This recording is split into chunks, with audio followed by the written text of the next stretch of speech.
Maayong adlaw mga boss, no? So magtatagalog muna ako ngayon. So may nagtatanong sa akin kung anong sagot at tamang paraan para sa talong na ganito mangyari. So itong talong ko mga boss, nagka-blight talaga. So hindi maiwasan dahil nagbaha. Yan, oh, yung ilog na yan, nagbaha yan, umapaw yan, oh. Gabi yung putik. Tingnan niyo mga boss, oh. Talagang putik talaga yan. Hanggang dito sa talungan ko doon. Lahat talaga to nabaha, no? Yan, no? Kita nyo naman. Talagang nabaha to, nababad sa tubig. Ang nangyari, yan, parang nakalbo. So nagka-blight talaga yung dahon. So hindi nga pala ako nakapag-update dito sa talong palagi. Itong talong na to, nasa 5 months na o mag 6 months na. Hindi ko na matandaan kasi hindi na ako nakakapag dito. Mahira na kasi ako nakakapunta dito. Kasi yung talong ko sobrang kasi iba-iba kasi yung lugar. Kumbaga parang Luzon, Visayas at Mindanao yung area ko. Parang gano'n nangyari. Hindi kasi magkasama yung area, kaya yung iba hindi ko mapuntahan halos. So ito nga pala, paraan ko mga boss. Itong talong na to, talagang nagka-blight to. Titingnan nyo mga boss, oh.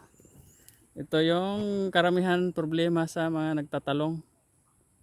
So yan, daming nagme-message sa akin kung ano bang gamot nito. So makikita nyo naman talagang nagka-blight yung talong ko, halos wala ng dahon. So ang ginawa ko, ito tips ko para sa mga baguhan, yung hindi pa alam. So ito mga boss, inisprayan ko to ng ayan, Phantom. Yan, oh. Vitamins siya mga boss. Ang paraan ko na to, mag-spray ako ngayon, tapos ako nag-spray to. Bali 4 na tangke lang yan, oh. Bali sa isang apat na tangke ang matitimplahan nito sa 16 liters. Ayan, parang tableta siya. So, hindi nakakaalam, no. Bali sa isang pack, 4 na 16 liter ang kaya niyang kuanan. Itong talong na to, nasa 4 na tangke lang. So ito, tandaan niyo to mga boss, no. Taga-blight itong talong. Nag-spray ako ng Phantom. So ang mangyayari nito mga boss, magsasanga, yung mga sanga dito lalabas. Yan, lalabas yung mga salbos nito kasi nag-spray ako ng vitamins. Pagkatapos nito, sunod na araw mag-i-spray na naman ako ng Mahika at saka Bioptimax saka Beton ay Formula 1. I-spray ko dito para magkuan sa mga talbos na lalabas. Pagkatapos, ang gagawin ko na naman sa sunod na linggo para maprotektahan yung ganito, hindi na magkuan, hindi na dadami, hindi na mahawaan yung lalabas na talbos. Kasi pag hayaan mo pa rin yan, ganun pa rin mangyayari talaga. Magkaka-blight pa rin kahit bagong talbos. Yung dito, magkakuan pa rin yan. So ang gagawin ko nyan, paraan para hindi na magka-blight sa sunod na linggo, hindi na magkaganito, mag-spray ako ng Kuside, yung Dupont na Kuside siya. Dapat kung mag-spray rin kayo nun mga boss, huwag nyo haluan ng anumang insecticide o ano. Solo lang talaga yon, yung Kuside. Para protection na yung lalabas na mga talbos na mga bago, hindi na mahawaan na maging ganito. Ayan, oh. Hindi na magiging ganito. So 2 beses siguro ako, depende sa sitwasyon.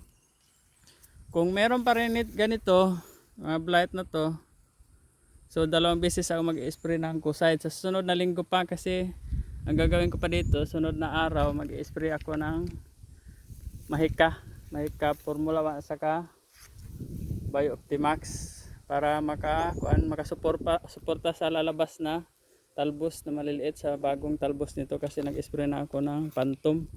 So maganda tong Phantom na to na vitamins para maglabas tong mga talbos na to. Tulad nito mga boss, wala nang dahon. So ganito nangyari sa talong ko dahil sa panay ulan. Gabi yung ulan dito, lang tigil. Tapos nabahaan pa kaya nagka-blight. Palagi nabahaan. So ang gagawin ko nito, paparecover ko to. So madali lang naman mga boss, yung mga ganitong problema. Kaso hindi ko lang agad naagapan talaga dahil bihira kasi ang mga punta dito, hindi ko napansin. Sa sobrang kuan lang kasi. Akala ko okay ra, pag punta ko dito, ito na nangyari. Kaya nagtataka ako bakit konti na lang yung napipitas. So halos wala talagang bunga kasi yung nangyari, mabulaklak niya, laglag lahat. Kasi yung mga dahon laglag din kaya bulaklak. Talagang halos walang magtutuloy. So ang gagawin ko dito, spray ako ng Phantom para sa mabaguhan. Tapos spray sunod na araw ng Mahika, fungicide. Tapos sunod na linggo mag-i-spray ako ng Kucide, no, para makontrol talaga tong mga ganitong sakit to. Ito yung pinaka problema pagka inatake pa ng white flies, ayan no. Pero patay na yung iba, wala na halos.